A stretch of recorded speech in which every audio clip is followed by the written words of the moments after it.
Bonjour à toutes et à tous, c'est Pascal de Neutrality Studies et aujourd'hui je parle avec Madame Claudia Lecomte, professeure d'histoire en France où elle enseigne aux élèves de niveau lycée et collège. Elle est également l'autrice du livre La France au miroir de Madagascar, Liberté, égalité, Pihavanana. C'est le thème que nous allons aborder aujourd'hui. Claudia, bienvenue sur Neutrality Studies. Merci. Je Bonjour à tous.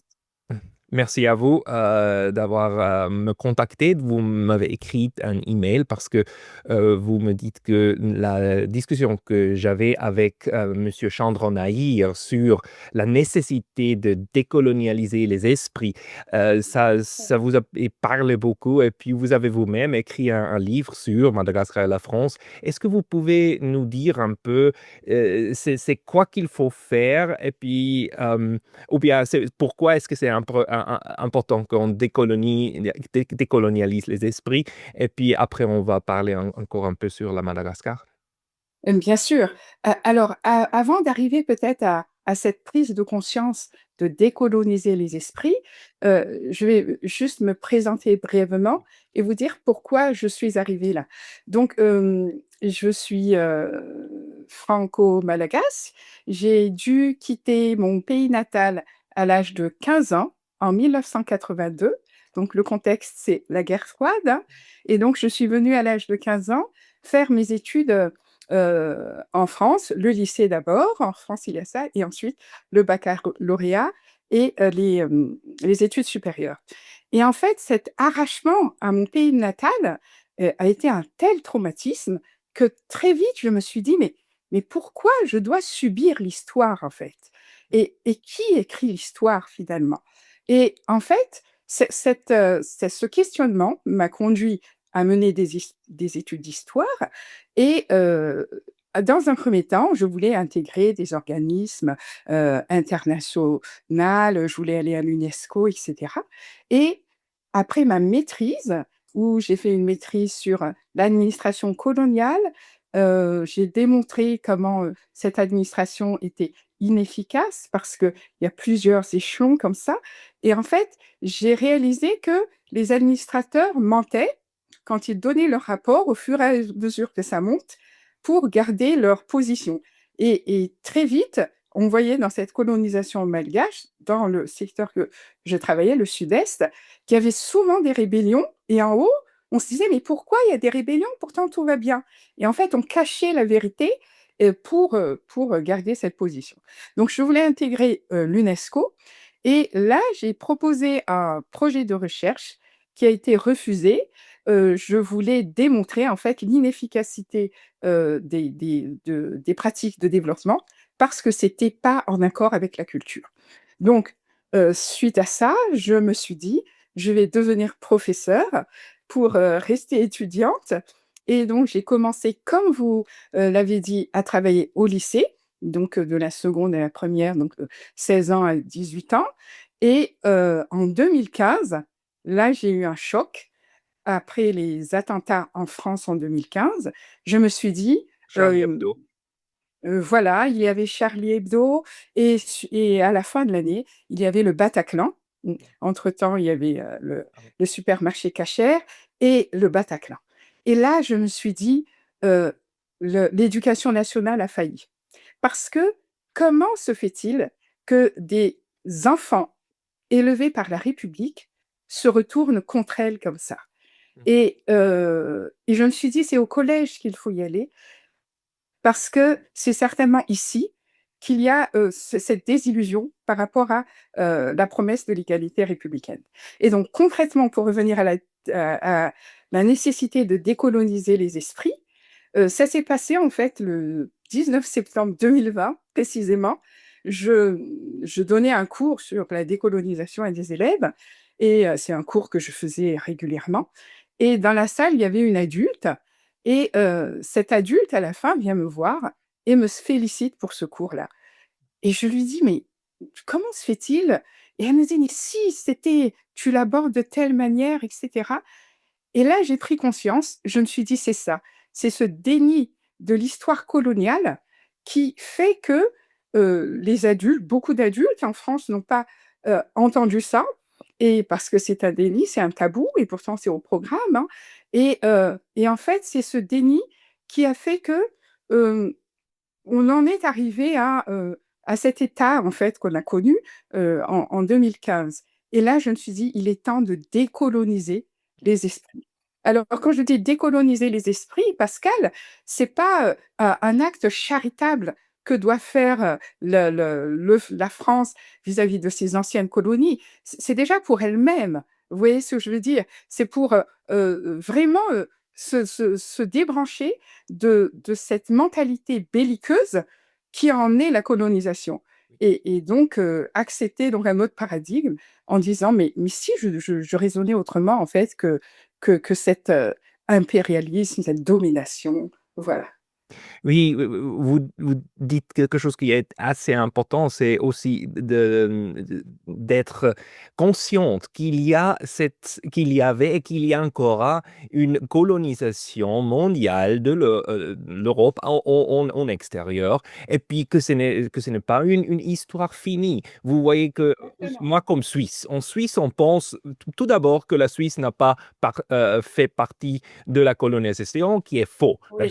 Les Suisses ont été partout, je suis sûr aussi au Madagascar, mais toujours comme second hand ou third hand colonialiste. Deuxièmement, ces colonialismes, ces structures qu'on a créées, ils sont encore là. Et puis, c'est quelque chose qu'on ne se rend pas compte en Europe, ou les Européens ne se rendent pas compte de ça. Et puis, donc, vous, dans votre travail, et puis dans votre livre, Claudia, comment est-ce que parce que vous avez choisi un très beau titre, La France au miroir de Madagascar. Oui. Qu'est-ce que la France voit quand elle regarde dans ce miroir de Madagascar? Qu'est-ce qui se présente? Exactement. En fait, je pense que la France n'ose pas regarder en face, justement et c'est la raison pour laquelle j'ai choisi ce livre. Si nous, anciens peuples colonisés, parce que nous avons souffert, nous faisons cette, introspection en se disant: «Mais comment se libérer de ça?» On voit très bien, ce qu'ont fait les Français et la France a du mal à accepter, en fait, parce que c'est douloureux quand même, hein, de se dire, «Mais en fait, nous, 3e République, avec nos idéaux, nous avons, fait de tels actes». Donc c'est tellement douloureux qu'ils ont pour le moment, je ne dis pas tous, hein, bien sûr, sinon je ne serais pas là à parler, mais ils ont pour le moment du mal à accepter de se regarder dans ce miroir que lui tend, Madagascar et pourtant, hem, les événements de ces derniers temps, justement, le hasard du calendrier fait que nous parlons aujourd'hui. Hier, il y a eu un nouveau gouvernement, qui a été mis en place à Madagascar parce que, le président a été chassé il y a 15 jours et vraiment ce qui se passe aujourd'hui à Madagascar, c'est un miroir grossissant de ce que la France, a fait dans ses anciennes colonies. Toujours cette relation, néocolonialiste qui a perduré et là, en fait, aujourd'hui, la France est face à ça et est obligée d'admettre que peut-être qu'il faut changer les rapports avec ces autres, colonies. Et que, en fait, j'ai pas comment la colonisation de la Madagascar se déroulait. Est-ce que vous pouvez nous donner un petit peu histoire de la colonisation de Madagascar? Quand est-ce que ça a commencé? Et puis quand la Madagascar s'est libérée, est-ce que c'était un boulot comme pour les Algériens? Comment est-ce que ça se déroulait? Alors, l'histoire pour, faire vite, l'histoire de la colonisation de Madagascar se passe dans ce même le temps historique, d'après la conférence de Berlin où, les puissances européennes, en 1884-1885, pour, pour s'entendre en fait, pour ne pas se faire la guerre entre elles, se sont dit: «On va se diviser, l'Afrique en faisant donc des lignes très, très rectilignes, faisant fi, des des cultures et on va se partager l'Afrique, et Madagascar était dedans aussi, bien sûr, ça a démarré comme ça et donc la colonisation, proprement dite, a démarré à partir de 1896 et c'était donc une colonisation, hem qui a duré jusqu'en 1958. La République de Madagascar a été proclamée le 14 octobre 1958 et l'indépendance officiellement le 26 juin 1960. Voilà. Donc, en gros, c'était un peu comme tous les pays sous domination française, avec l'oppression qu'on peut connaître, le travail forcé, et les rébellions, sans cesse des rébellions, hein, même si on a l'impression que la colonisation est comme ça, toute lisse, mais en fait, constamment, constamment, les populations se rebellaient contre cette administration coloniale. Et mon travail, en fait, quand j'ai fait ma maîtrise, a porté essentiellement sur le sud-est malgache, la région d'où vient mon papa, Jeannot, c'est à Nintémour, donc de l'ethnie Ampanapak. C'est lui qui est ici, donc à la droite de ce livre et parce qu'en fait, cette région a été réputée, Madit en malgache, ça veut dire très rebelle, en fait et en fait, les administrateurs se disaient: mais pourquoi ces gens, on ne peut pas les mettre dans le moule et cetera? Et donc, si sur les hauts plateaux, ça se passait relativement, sans bruit, sur les côtes, s'il y avait beaucoup de rébellions. Alors, je précise que si sur les hauts plateaux, ça passait, sans bruit comme ça, c'est parce que la France, comme un peu partout, lorsqu'elle arrive quelque part, elle a une politique qui est de prendre des ethnies, ça s'est passé comme ça au Rwanda aussi, hein, avec les Tutsis et les Hutus, et donc de se dire: «On va s'appuyer sur cette ethnie». Et donc, elle s'est appuyée sur l'ethnie des hauts plateaux, qu'on appelle les Mirn, et à cette ethnie, en fait, ils se sont dit: «On va s'appuyer pour vous, pour civiliser», bah, c'est le fameux programme, hein, civiliser, n'est-ce pas? Civiliser les autres populations, de la côte, notamment. Et c'est cette ethnie donc qui, se considérait en fait, elle a complètement intégré cette idée qu'elle était, plutôt évoluée que les autres, pour être donc, ceux qui vont, administrer le reste du pays. Donc Madagascar est indépendante, la proclamation est en 1960 et en fait, le premier président, de la République malgache, c'est, Tirana Philibert, le monsieur donc qui est au milieu et ce qui m'a plu, c'est chez Tirana Philibert, c'est qu'en fait, très tôt, contrairement à ce qu'on peut penser, que c'était, judéo-colonialisme et cetera, en tous les cas, son premier discours aux Nations unies m'a frappée.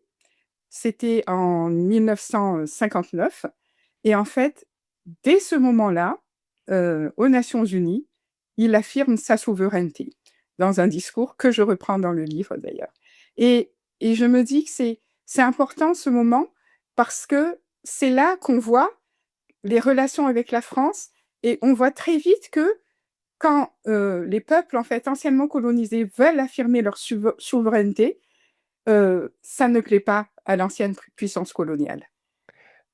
Non Et et puis c'est là ainsi que se met en place, en fait, des personnes qu'ils vont mettre en place pour favoriser leur intérêt, un intérêt que de petits oligarchies, comme ça. Donc de toutes les manières, ce néocolonialisme n'a pu fonctionner que parce qu'il y avait des groupes, sur place. En Afrique, c'est comme ça, en Côte d'Ivoire ou ailleurs, où il y a en fait, et à Madagascar, c'était très, très clair, où en fait, quand ça commence à se développer, il y a un groupe comme ça, de bourgeois qui, en lien avec la France, ça ne les arrange pas trop de perdre leur pouvoir et donc il y a des crises comme ça régulièrement de régime. dans le Madagascar, jusqu'à aujourd'hui. Exactement. Mais oui, Donc la dernière s'est passée il y a 15 jours avec donc ces jeunes qui se sont, révoltés et qui a entraîné la chute du président, Rajoelina et qui a été donc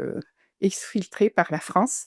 Et aujourd'hui, il y a un nouveau président de refondation malgache. J'ai beaucoup de problèmes d'interpréter ces révoltes populaires parce qu'il y a des révoltes qui ne sont pas du tout Exactement, organiques comme à Ukraine en 2014, tout des à Cold fait. Revolutions qu'il y a.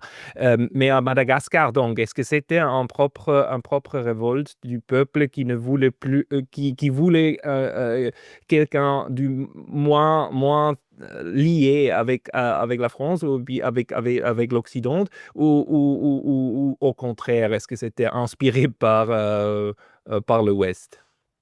Heu, En fait, la révolution des jeunes qui s'est passée en France, c'est cette Oh, fameuse génération Z, oui, donc à Madagascar, on à parle. Ma oui, oui, excusez-moi, à Madagascar, cette fameuse génération Z, elle est partie d'une revendication d'une lassitude extrême, manque d'électricité. Il y a Hmm. beaucoup de délestage à Madagascar, manque d'eau et cetera.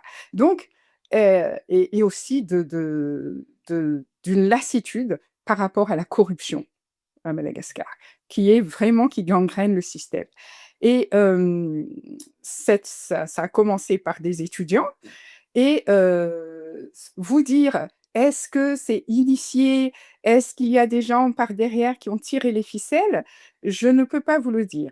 Toutefois, heu, je suis, heu, je suis assez peinée de voir que, souvent, quand, des peuples comme ça se révoltent, on se dit: «Ça vient forcément des Russes, d'autres personnes», parce que pour moi, c'est insulter l'intelligence de ces personnes-là. On peut soi-même être autonome et se dire: «Mais non, ça va pas», et se révolter. Après, que ce soit récupéré, c'est autre chose. Mais soi-même, on peut prendre conscience que là, ça va pas et que, on me raconte des choses qui ne sont pas dans mon intérêt. Sinon, on ne va pas aller à l'école, hein. Mes parents se sont sacrifiés pour que je fasse des études et c'est en me plongeant dans les archives que j'ai moi-même pris conscience de certaines choses. Il n'y a pas un Russe ou quelqu'un d'autre qui m'a dit, «Bah, tu vois, là, il faut que» non, d'une manière autonome, je me suis dit, «On m'a menti, on m'a pas raconté telle histoire, là peut-être je fais» et je me dresse et je me dis, «Je vais en parler à d'autres personnes» et voilà, donc je Non. vois ce que vous voulez dire par rapport à l'Ukraine, mais Oui, oui, oui, vous voyez, il y a les gens qui veulent intervenir dans les affaires d'une autre nation. Ils vont toujours essayer de trouver les gens qui sont déjà prêts de travailler bien dans les sûr, mêmes directions. Et puis, bien allez, sûr, on leur donne du fonds, on leur donne même des armes quelquefois. Et bien puis, sûr. ça peut résulter dans des horribles crimes. Mais si on parle encore un peu de l'histoire de Madagascar, la France comme colonisateur, selon moi, a plus ou moins deux patterns qu'il utilise. Une, c'est de ne jamais laisser tomber une colonie qui est importante, comme Vietnam, comme l'Algérie. Ces deux étaient assez importants pour l'empire de la Bien France. sûr, Donc, bien sûr, ils se battus jusqu'au à la fin. Et puis, ils ont tué des millions de gens même. Mais il y a aussi l'autre pattern comme la Sahel où la France a nominalement laissé les colonies dans une liberté, mais une liberté sur papier, parce que l'économie et puis toutes les structures, beaucoup de structures étaient encore intégrées avec la France fin au franc. Donc, même la monnaie bien de sûr, 14 de ces nations sont même encore maintenant liées bien sûr, à la France, même que avec la le France CFA. utilise l'euro. La Madagascar, quel de ces deux patterns est-ce que c'était, et puis, ou bien est-ce que c'était encore une autre manière de la libération de la France que la Madagascar a vécu? Alors, pour moi, Madagascar a toujours été dans une continuité. C'est juste les visages qui changent, vous voyez. Et à chaque fois, donc on a connu des grosses rébellions. La plus importante qui est dans les livres d'histoire et qu'on transmet, c'est celle de 1947. 1947, donc avant même la guerre d'Algérie. Et il y a à Madagascar, d'ailleurs, des auteurs qui ont pu écrire que c'est à Madagascar qu'on a expérimenté des tortures qu'on a pu faire en Algérie. À Madagascar, durant cette révolte, quand même, des Français qui ont connu, on est en 47, hein, on sort de la Seconde Guerre mondiale, qui ont connu ce qui s'est passé, la Shoah, les camps et tout, la signification d'un wagon euh, à Madagascar, dans une ville qui s'appelle Muramag. On a mis quand même des malgaches, les Français ont mis des malgaches dans un wagon et ont tiré dessus. Donc, vous voyez ce que j'aime, quand on sait la signification du wagon, qu'on sort de la Shoah. À Madagascar, on a lancé des personnes d'un haut d'un avion vivant, vous voyez. Et dans le sud-est malgache, là d'où vient mon père, des personnes sont restées des mois entiers dans la forêt, avaient peur, ne sont pas sorties. Donc, pour vous dire que il y a eu cette lutte pour l'indépendance. Et quand l'indépendance est arrivée, tous les accords qui ont été faits, en fait, c'était toujours pour maintenir une certaine continuité, mais sous d'autres formes. Euh, donc, pour répondre à votre question, pour moi, il y a eu toujours une certaine continuité où la France n'a pas voulu lâcher cette perle de l'océan Indien, parce que pour moi, c'est un peu ça, Madagascar. Si l'Inde est la perle de l'Empire britannique, pour moi, Madagascar est central, vu la position géographique, le canal de Mozambique, l'océan Indien. Donc, euh, la France n'a pas voulu lâcher ça, mais ce qui peut être compréhensible, n'est-ce pas? Parce que c'est grâce à ces positions qu'elle est une puissance. Et aujourd'hui, ce que souhaite, en fait, en tous les cas, moi, ce que je souhaite pour la France et Madagascar, c'est d'avoir toujours des relations, n'est-ce pas? Mais qui soient équilibrées en respectant la souveraineté de chacun. Parce que si la France est souveraine, euh, moi, en fait, si je souhaite la souveraineté de Madagascar, c'est parce que je comprends que la France soit aussi souveraine. Vous voyez ce que je veux dire? Oui, oui, oui, bien sûr. Alors, c'est aussi pour ça que il y a beaucoup de nations et puis beaucoup de gens qui ont fait alors les idéaux des BRICS. Donc, c'est l'idée qu'on a d'aujourd'hui une monde Global South, du Sud global, qui est au même niveau comme le Ouest et puis Bien les sûr. colonisateurs, et puis quand la souveraineté, c'est en principe également accessible à tout le monde. Mais la réalité d'aujourd'hui, c'est qu'il y a encore des pays qui se comportent différemment, qui se comportent, et je pense, pour moi, cette histoire comme colonisateur d'Europe est un morceau très important pour expliquer l'idéologie aujourd'hui de l'Europe qui ne peut pas qui ne peut pas se rendre compte qu'ils ne sont plus les, les enseignants Exactement. du monde. Donc, Tout à fait. dites-moi, euh, comme vous qui vivez comme vous êtes venu du Madagascar, vous vivez en France, et puis comment est-ce que vous voyez la France aujourd'hui? Comment le peuple et puis l'idéologie des Français, comment ils se rendent compte ce changement du monde et puis la relation avec le colonialisme? Euh, la France, aujourd'hui, quand je l'observe, je la trouve fatiguée.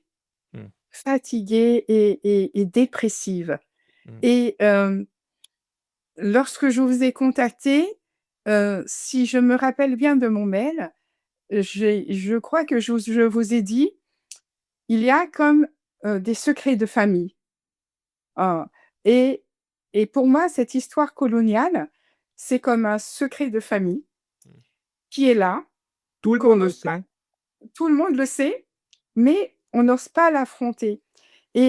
et ça suscite en fait, chez les Français, s'ils ne veulent pas l'affronter, un retour comme ça de vieux spectres, d'idées, belliqueuses, nationalistes, c'est la faute à l'étranger, c'est vous voyez tout ce qui nous a emmenés à ce conflit, parce que tout simplement on ne veut pas, dire les choses et en fait, quand on aborde ça, beaucoup disent: «Oui, mais on sait, mais on ne veut pas voir parce que ça fait tellement mal». Vous voyez ce que je veux dire?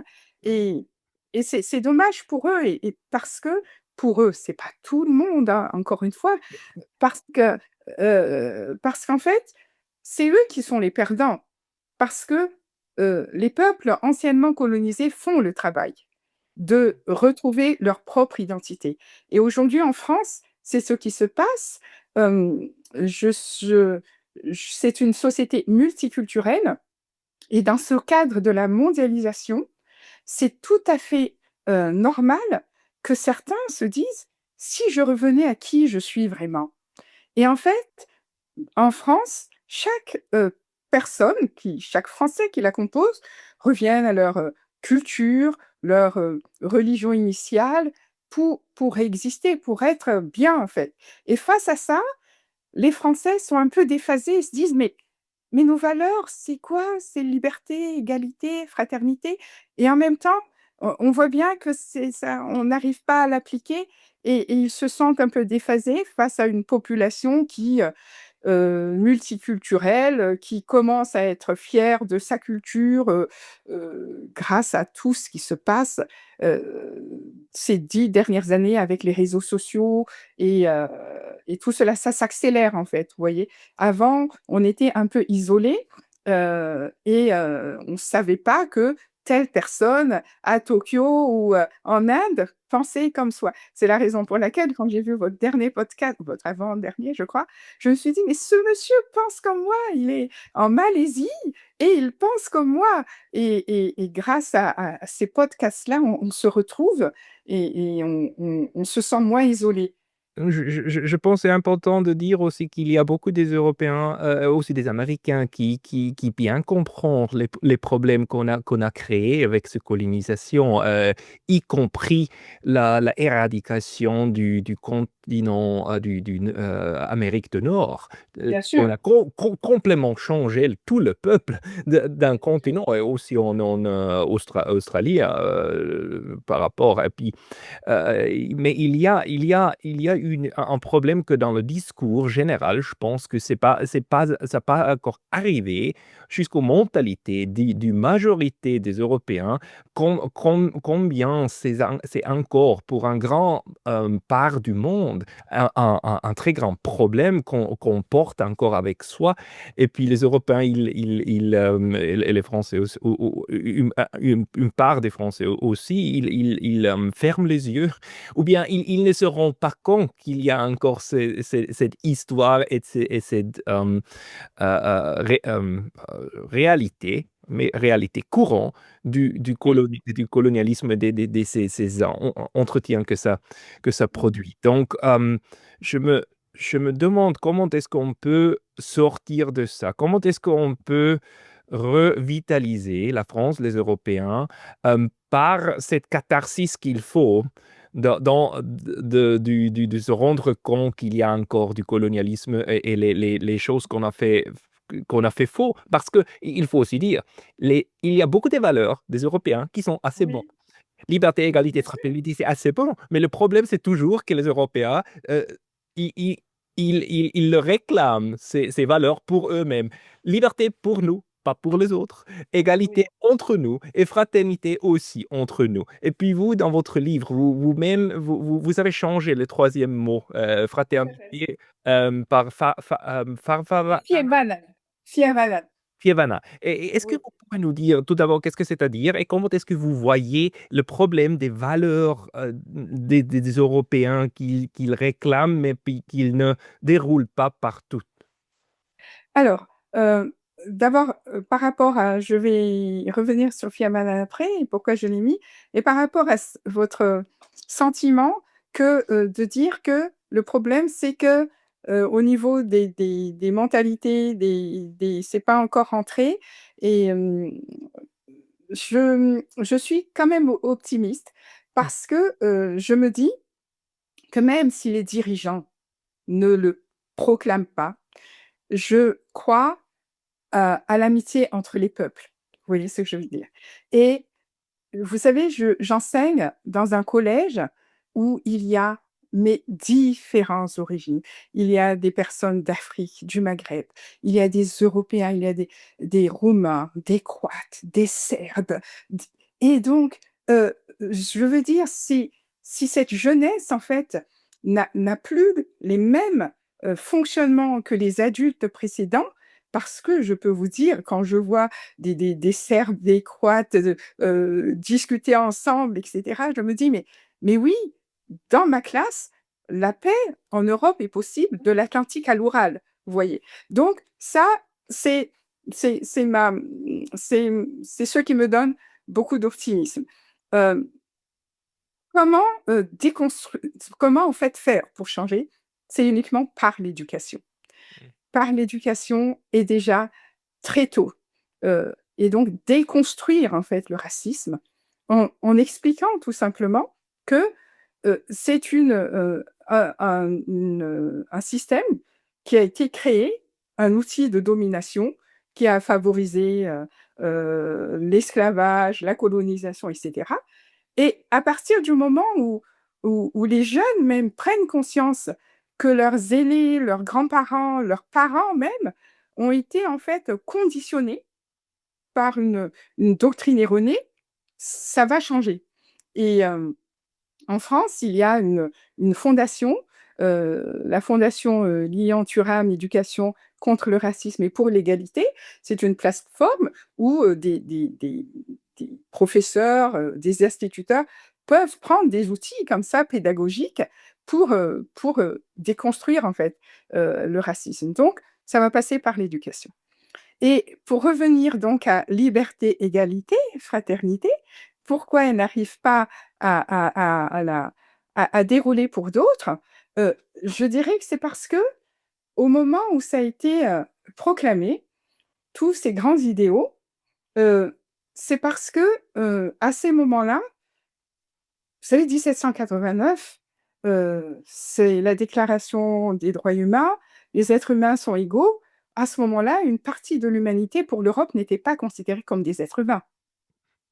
Donc, je pense que déjà là, il y a quelque chose à c'est d'où vient la difficulté. Pour eux, à ce moment-là, de toutes les manières, une bonne partie n'étaient pas des êtres humains et aujourd'hui, si j'ai mis ce mot «fiaval», à la place de fraternité, c'est pour dire aussi aux Français: «Vous savez, vous n'avez pas le monopole de liberté, égalité, fraternité». Ce sont des valeurs qui peuvent être reconnues par tous et c'est si c'est reconnu par tous chez nous, je peux dire c'est le Fiavanen parce que c'est cette façon d'être solidaire pour les autres et c'est la raison pour laquelle je l'ai mise ici. C'est assez beau. Il faut aussi se rappeler que même les idiots, européens sont normalement des idiots qui sont reconnus puis qui se qu'on re trouve partout dans le Bien sûr. monde. Donc Tout le monde aspire. donc c'est Tout le pour monde ça que aspire à ça. oui, donc c'est pour ça qu'on peut aspirer, qu'on peut trouver de la paix partout et pas seulement pour des petits groupes, en Europe, en Afrique, en Asie, comme ça. Mais, hem, si vous voyez aujourd'hui, Comment ça se passe avec aussi le dialogue en France? Quels sont les problèmes que la nation a? Est-ce que vous voyez qu'il y a quand même une euh, conscience sur cette discussion du colonialisme, ou est-ce que cette discussion est absente du, du, du, discussion nationale, du débat national? Heu, alors, si, elle est présente, mais en fait, elle est présente aujourd'hui. Le problème, en France et comme partout, dans le monde occidental, ce sont les médias Ouais, qui sont, donc en fait, quand on vous savez que nous, en France, les médias sont détenus par, certains, personnes, qui ont, ce pouvoir de dire un narratif, heu, essentiellement. Et en fait, quand elle vient sur ces médias grand public, il y a souvent tout de suite des: «Mais non, on va pas faire de la repentance, on va pas», vous voyez? Et en fait, s'il faut aller sur certains médias, et ça existe heureusement, hein, heu, que comme on a un média qui s'appelle Arte, on a, et aussi, non, je réalise que quand même on en parle. Maintenant que vous me posez des questions sur un grand média, public, on commence à en parler quand même. Il y a des débats sur la colonisation. Hem, si, si, si, on en parle, et vraiment on en parle. Ça commence, du fait justement de, l'actualité qui est venue comme ça en pleine figure à partir de ces années 2015. Moi, en tous les cas, je le vois comme ça. On se dit: «Mais là, on a une jeunesse, une troisième génération, en fait, hein, d'immigrés, des enfants d'immigrés. Comment se fait-il qu'elle se comporte comme ça?» et et je peux vous dire que oui, on en parle. Oui, donc ça c'est une Mais bonne en tous chose. les cas, il faut aller les chercher, Oui. je veux dire. C'est pas tout le monde qui, Non, et puis il y a aussi encore des autres problèmes contemporains, y compris la guerre en Ukraine et toutes les choses comme ça. Mais quand même, il faut qu'on trouve les racines des problèmes dont il faut faire face. Et puis, donc, j'aimerais bien vous encore demander, quelles sont les choses que la France et puis l'Europe en tout peut apprendre en utilisant le miroir des colonies, donc le miroir, dans votre cas, de Madagascar. Quelles sont les choses qu'on peut apprendre quand on utilise le miroir? alors, quand on utilise le miroir, c'est d'essayer de voir, d'apprendre en tout cas, déjà de dire que quand on est parti dans Mm, ces pays, avaient déjà une culture. mm, Et c'est ce que je montre notamment dans mon livre. Dans le sud-est malgache, il y avait donc, cette, culture. Déjà, c'est des personnes maîtrisées maîtriser ce qu'on appelle le Souradé, je le mets là. Et donc très tôt, les administrateurs, heureusement qu'il y avait des administrateurs comme ça, se sont dit: «Bon, ça, notre discours en fait ne peut pas marcher ici, parce que le but c'était quand même de civiliser, hein, ces nations sauvages». Et et là, ils s'aperçoivent qu'il y a ça. Et certains de ces administrateurs, les ont protégés, et je le raconte dans mon livre. Et ils les ont mis dans des bibliothèques et autres. Et donc, accepter de voir que il y avait des personnes, là où ils sont arrivés, il y avait déjà une culture, il y avait déjà un système spirituel, un système de croyances. Et et si, en fait, aujourd'hui, on acceptait de recevoir de ces personnes-là, si vous voulez, quoi apprendre? Dans ces cultures-là, avant de passer à la guerre, on se réunissait en cercle, hein, en Afrique, autour d'un arbre, l'arbre palabre, pour dialoguer d'abord. mm. Vraiment, on dialogue avant toute chose. Et en fait, quand quand on arrive aux armes, c'est vraiment parce qu'on n'a pas réussi ça. Oui. Et, déjà ça, et surtout accepter que le reste de l'humanité ne regarde pas les choses comme le français. Vous voyez ce que je veux dire? Le français a du mal à accepter que les gens, en fait, d'autres personnes ne voient pas les choses comme eux, ils le voient. Donc, pour revenir à mon analyse dans le livre, j'ai pris un exemple très précis. Par exemple, quand les chercheurs arrivent à Madagascar, bien intentionnés, ils arrivent avec leur grille européocentrée et, par exemple, dans le sud-est malgache, ils vont voir une ethnie. Donc, vous savez, la France, avec Gallieni, a classifié comme ça. Il y a 18 tribus. Oui, il fallait que ça rentre dans un cadre et tout. Il y a certainement d'autres cultures qui ne sont pas dedans. Et bien sûr, il y a d'autres. Et donc, en fait, ils arrivent et ils voient une ethnie, l'ethnie de mon père, qui sont les Intémours. Et là, ils les regardent et ils disent, c'est hiérarchisé. Il y a en haut les rois, etc., les couturiers. Ils le voient avec leur vision. L'épistémie, le cadre. Voilà, donc c'est hiérarchisé. Et or, cette ethnie de mon père, c'est 3 clans. Donc 3 clans, et donc si vous enlevez un clan, il y a plus d'ethnie. Et Mhm. or, le français le voit comme ça, en hiérarchisant les choses. Et nous, c'est une pensée circulaire. Et le français, c'est une pensée binaire, vous voyez? Et donc, quand vous dites: «Qu'est-ce qu'on peut recevoir?» c'est peut-être, si le français, si la France, lâche un peu son arrogance et se dise, heu: «Peut-être qu'ils ont quand même des choses à nous apprendre».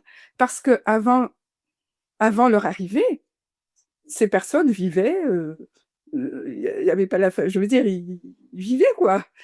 Ils avaient une structure de pensée, ils avaient maîtrisé l'astrologie, pouvaient conseiller des rois pour dire, si vous voulez unifier votre royaume, c'était notamment l'ethnie de mon père, les Intémours, qui ont conseillé le roi des Hautes-Terres, Anjou-Adinpouï-Mér, pour unifier son royaume. Donc, ils regardaient l'astrologie, ils conseillaient comme ça. Donc, peut-être se dire, ces personnes ont quelque chose à nous dire. Oui. Vous dites quelque chose assez important, mais tellement difficile pour les Européens, parce qu'on est accoutumés d'aller enseigner. On n'est pas traîné d'aller à apprendre. Et Recevoir. de recevoir. Et c'est probablement ce qu'il faut, d'y aller et de dire pour la première fois. Donc, dites-moi, comment vous fonctionnez? Dites-moi, je Exactement. suis, je, je me rends compte que j'ai pas écouté. Oui, mais en même temps, vous l'acceptez, vous le dites, et c'est ça qui est merveilleux, Pascal. Vous voyez ce que je veux dire? Et ça passe à nouveau par l'éducation. Vous voyez, avec mes élèves, par exemple, en France, il y a une matière que le professeur d'histoire-géographie enseigne, ça s'appelle l'éducation morale et civique. Et j'adore cette matière parce que dans cette matière, on est là pour lutter contre toute forme de discrimination, Oui. le racisme et toute autre forme de discrimination, homophobie, grossophobie et autres, et plein d'autres choses comme ça. Et souvent, dans cette matière, le professeur en fait d'histoire géo a une chance en France, c'est de pouvoir librement, tout en respectant le programme, pour faire passer ces idées, avoir d'autres outils. Et un jour, par exemple, avec mes élèves, j'ai dit, on parlait du respect entre soi, etc. Et j'ai dit, on va voyager aujourd'hui, je vais vous donner une façon de se respecter dans notre classe. Et au lieu de prendre tous ces schémas qu'on a de toutes les manières, hein, qui n'ont pas marché, on se dit, mais peut-être il y a d'autres choses. Et j'ai dit, on va prendre les accords Toltec. Et là, les élèves étaient ravis parce que, avec ces 5 accords Toltec, parmi un, il y a: «Il ne faut pas interpréter les choses si rapidement» et tout, et ils sont contents. Ils sont contents parce qu'ils se disent, et en plus, dans la classe, il y a des élèves, d'Amérique du Sud, ils se disent: «Ah ben oui, c'est chez nous, c'est comme ça et tout», et en fait, ces jeunes, quand on leur dit ça, ils acceptent facilement. Je pense que c'est le problème des adultes. Oui. De d'avoir cet orgueil de dire, «Ben non, je ne peux pas recevoir». Donc, Mais chez les jeunes, c'est plus facile. dans les jeunes, c'est plus facile parce que les jeunes, ils ont un pouvoir que qu'on on perd quand on devient un adulte. C'est de d'accepter, de voir et apprendre sans juger. C'est le jugement normalement quand on dit mais chez nous c'est mieux, chez nous c'est comme ça. Et puis normalement, la version civilisée c'est comme ça. Mais quand on se lance dans surtout dans une autre culture, c'est ce qu'il faut d'accepter que c'est pas mieux, c'est pas mauvais, c'est simplement différent. Et c'est quelque C'est chose simplement différent. qu'on perd malheureusement. Qu'on perd, mais je pense que le français n'a plus le choix aujourd'hui. Mhm. Il est tellement ce que je vois, hein, il est au pied du mur. Et c'est où il refait les autres schémas qui étaient dans sa psyché collective, hein. Moi, je dis c'est quelque chose de moi, dans le livre, à un moment donné, vous avez vu, je fais appel à la psychiatrie carrément. Et Octave Manoni m'a beaucoup apporté pour comprendre le comportement de certains de mes compatriotes qui veut toujours faire comme le français, comme. Et en fait, c'est Octave Manoni, un psychiatre, qui m'a éclairé parce qu'il a travaillé à Madagascar durant la colonisation, dans sa vision de dire, en fait, souvent les Malgaches, ils sont ou dans un rapport d'infériorité ou de dépendance vis-à-vis de l'ancien colonisateur. Il veut toujours montrer que, vous voyez, je fais bien les choses. Et Mm. Heu et donc tout ça, c'est un processus de décolonisation, n'est-ce pas? Nous-mêmes, hein, on doit se décoloniser, hein. C'est pas que l'Européen qui doit décoloniser son esprit, c'est, nous-mêmes, en tant qu'anciens peuples, colonisés, essayer de se désaliéner.